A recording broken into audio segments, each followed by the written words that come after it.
Hey guys, I'm going to show you how to hide birthday on Facebook. If you don't want other people to see your birthday on Facebook, you can change your privacy settings and hide both your birth date and birth year. This helps protect your personal information and can prevent unwanted birthday notifications from appearing to friends. So open the Facebook app and sign into your account.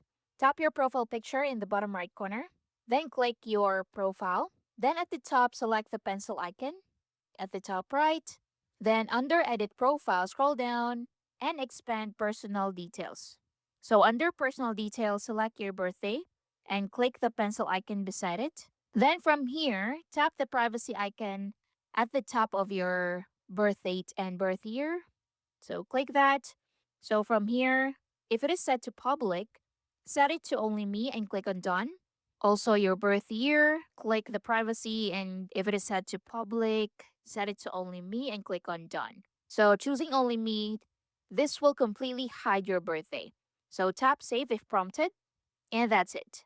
Now, your birthday has been updated. So, you can hide just the birth year while keeping the birth date visible. You can choose friends, friends except, or only me, depending on who you want to see your birthday. Hiding your birthday may stop friends from receiving birthday reminders about you. If your birthday is still visible, try refreshing the app or updating Facebook to the latest version. And that's basically it. Thank you for watching.